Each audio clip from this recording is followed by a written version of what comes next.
숨을 쉰다는 건 너무 당연한 일입니다.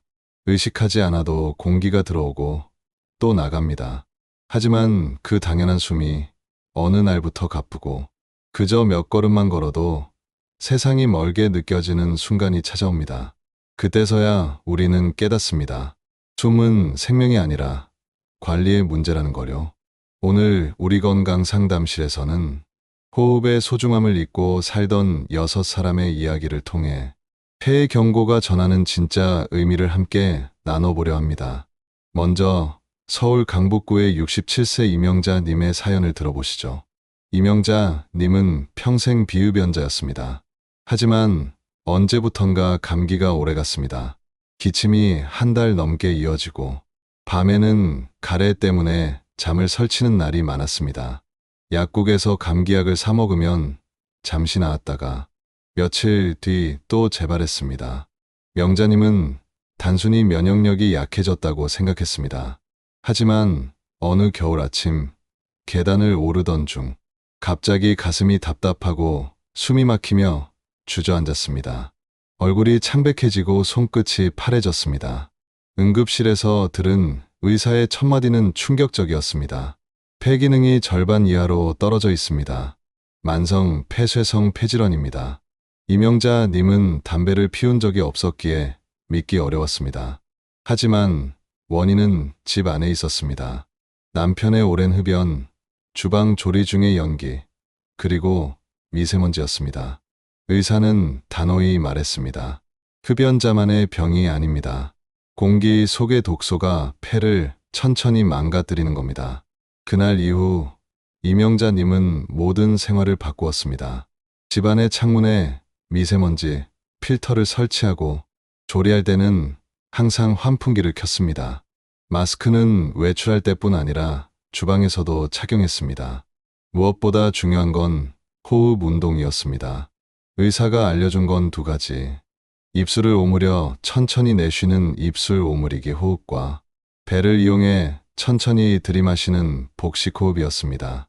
하루 3번, 식사 후 10분씩 이 동작을 반복했습니다. 처음엔 머리가 어지러웠지만 점점 익숙해졌습니다.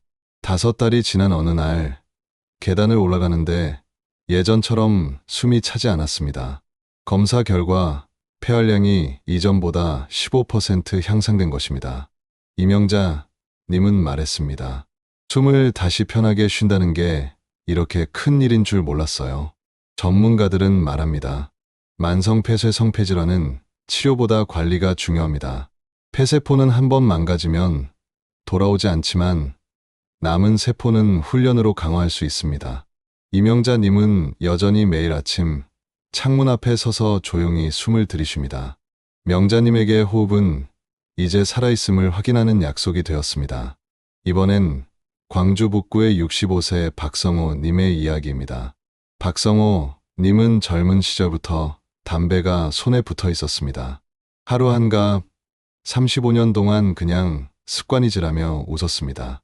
그러던 어느 날 아침 양치 중 갑자기 숨이 가빠지고 거울 속 얼굴이 창백해졌습니다. 숨을 깊게 들이마셔도 목구멍 어딘가에서 바람이 막히는 듯 했습니다. 병원에서는 폐포 손상, 만성 폐쇄성 폐질환 진단이 내려졌습니다. 의사는 담배를 당장 끊지 않으면 다음엔 산소통 없이는 못 살 수도 있다고 했습니다. 하지만 금연은 쉽지 않았습니다. 습관처럼 담배를 찾았고 손이 떨렸습니다. 그러던 어느 날 딸이 조용히 말했습니다.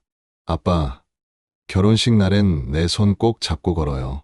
그 한마디가 박성호 님의 마음을 흔들었습니다.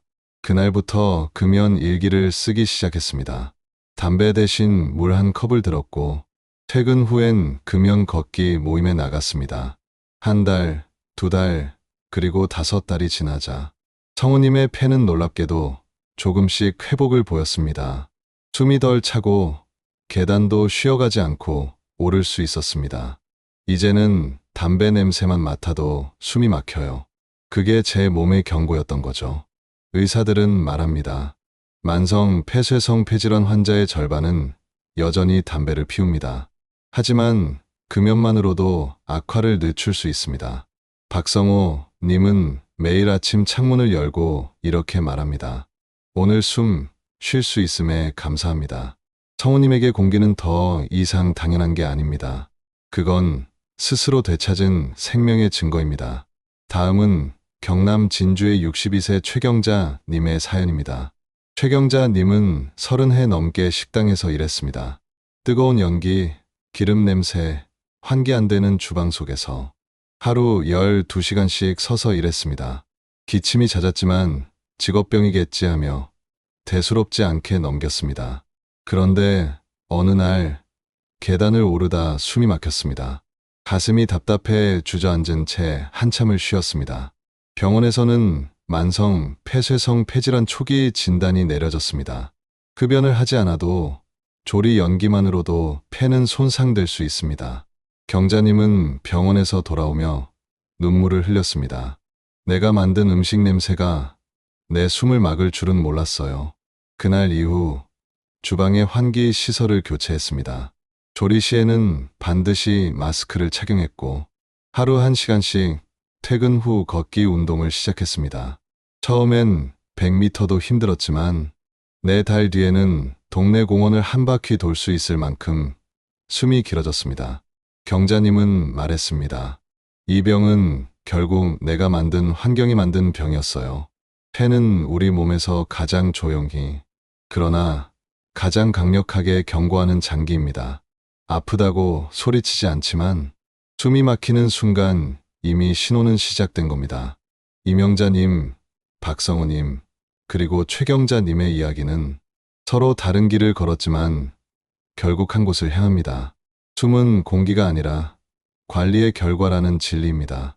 이제 잠시 숨을 고르며 다음 이야기를 이어가겠습니다.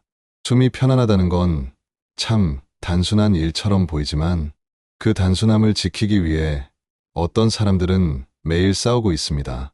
공기 한 모금이 산책 한 번이 평범한 일상이 되기까지 그들이 걸어온 시간은 결코 가볍지 않았습니다. 이번엔 대전 서구의 63세 김종대 님의 사연을 들어보시죠. 김종대 님은 오랜 공장 근무자입니다. 25살부터 금속 용접 일을 시작해 지금까지 일했습니다. 종대님의 하루는 항상 쇳가루와 연기 속에서 시작됐습니다. 처음엔 콧속이 답답하고 목이 칼칼했지만 다들 그러니까 하며 대수롭지 않게 넘겼습니다. 그런데 어느 날 용접 작업 도중 숨이 차오르며 손에 힘이 빠졌습니다. 가슴이 답답해 벽에 기대섰고 동료들이 급히 구급차를 불렀습니다. 검사 결과 의사는 이렇게 말했습니다. 김종대 님의 폐는 일부가 이미 손상됐습니다. 만성 폐쇄성 폐질환, 중등도 단계입니다. 그날 이후 김종대 님은 퇴직을 결심했습니다. 몸이 먼저 멈추라는데 이제는 일을 놓아야겠다. 하지만 집에 머무는 시간이 늘어나자 마음이 무너졌습니다. 이제 나는 쓸모없는 사람인가. 그렇게 한동안 방 안에만 머물렀습니다. 그러던 어느 날 보건소에서 운영하는 폐재활 프로그램 전단지를 보게 됐습니다. 김종대 님은 처음엔 망설였지만 아내의 손에 이끌려 참여했습니다. 그곳에서 처음으로 다른 환자들과 눈을 마주쳤습니다. 호흡기 전문 간호사는 말했습니다. 이 병은 혼자 싸우면 지는 병입니다. 같이 걸으면 숨도 나눌 수 있습니다. 그날부터 김종대 님은 매일 아침 호흡 운동을 시작했습니다. 입술 오므리기 호흡, 복식 호흡, 그리고 숨 길게 내쉬기 훈련. 이 단순한 동작이 처음엔 너무 힘들었습니다. 하지만 7달이 지나자 놀라운 변화가 있었습니다. 숨이 덜 찼고 짧은 계단은 쉬지 않고 오를 수 있었습니다. 이제는 공기 냄새가 달라요. 예전엔 그냥 공기였는데 지금은 살아있다는 냄새예요. 김종대 님은 지금도 매일 아침 창문을 열고 햇살이 드는 방 안에서 천천히 숨을 내쉽니다. 종대님에게 호흡은 이제 노동이 아니라 감사가 되었습니다. 다음으로 인천 부평구의 66세 윤명자님 이야기입니다. 윤명자님은 몇 해 전 남편을 만성 폐쇄성 폐질환으로 떠나보냈습니다. 남편분은 젊을 때부터 흡연을 했고 은퇴 후에도 이제라도 즐겨야지라며 담배를 놓지 않았습니다. 결국 호흡이 막혀 병원으로 실려갔고 산소호흡기에 의존한 채 마지막을 맞이했습니다. 그 이후 윤명자님은 늘 가슴이 답답했습니다. 혹시 나도 같은 길을 걷는 건 아닐까? 그러던 어느 날 가벼운 감기 후에 기침이 멈추지 않았습니다. 밤마다 숨이 차고 가래가 많아졌습니다. 병원에서 검사를 받자 초기 만성기관지염 진단이 나왔습니다. 의사는 말했습니다. 이 상태를 방치하면 만성 폐쇄성 폐질환으로 진행될 수 있습니다. 지금부터 관리하셔야 합니다. 그날 이후 윤명자님은 일상을 바꾸었습니다. 아침마다 스트레칭을 하고 입술 오므리기 호흡으로 하루를 시작했습니다. 외출 전에는 반드시 미세먼지 농도를 확인했고 집안 습도는 항상 50% 이상으로 유지했습니다. 4달 뒤 놀라운 변화가 있었습니다. 밤에 숨이 차던 횟수가 절반으로 줄었고 기침도 현저히 줄었습니다. 무엇보다 남편의 병을 떠올리며 느꼈던 공포가 사라졌습니다. 윤명자 님은 말했습니다. 숨은 공짜가 아니었어요. 지키지 않으면 금세 사라지더군요. 지금의 명자님은 매일 숨 일기를 씁니다. 오늘은 공기가 따뜻했다. 오늘은 미세먼지가 많아 마스크를 썼다. 그 단순한 문장들이 삶의 기록이 되었습니다. 이번엔 부산 사하구의 61세 박태수님의 이야기입니다. 박태수님은 만성 폐쇄성 폐질환으로 고생하던 아버지를 오랫동안 돌봤습니다. 아버지는 항상 산소통을 옆에 두고 생활했습니다. 숨이 막힌다는 게 이런 거구나. 그 모습을 매일 보면서도 박태수님은 자신의 건강엔 무심했습니다. 그러던 어느 날 밤에 자다가 기침이 멈추지 않았습니다. 새벽 내내 숨이 막혀 병원으로 행했고 검사 결과 경도 만성 폐쇄성 폐질환 진단을 받았습니다. 의사는 말했습니다. 가족력이 있는 만큼 조기 관리가 중요합니다. 지금 멈추면 충분히 회복할 수 있습니다. 그날 이후 박태수님은 철저히 생활을 바꿨습니다.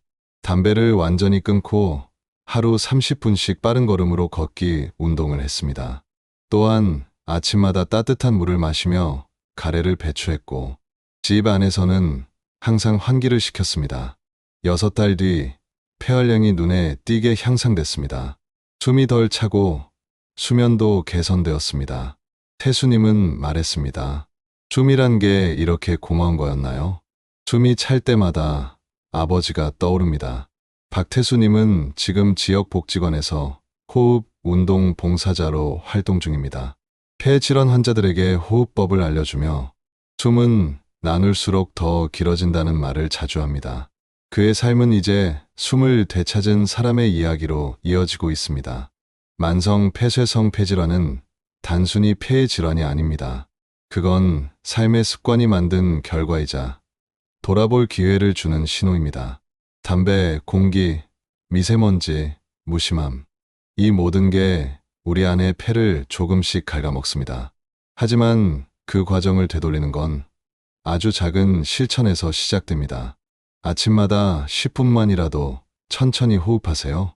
가습기를 두고 물을 충분히 마시세요. 햇빛이 좋은 날엔 창문을 열고 바람을 들이마시세요.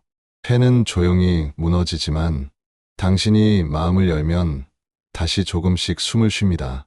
건강한 100세 시대 같이 만들어 볼까요? 오늘도 시청해 주셔서 감사합니다. 우리 건강 상담실이었습니다.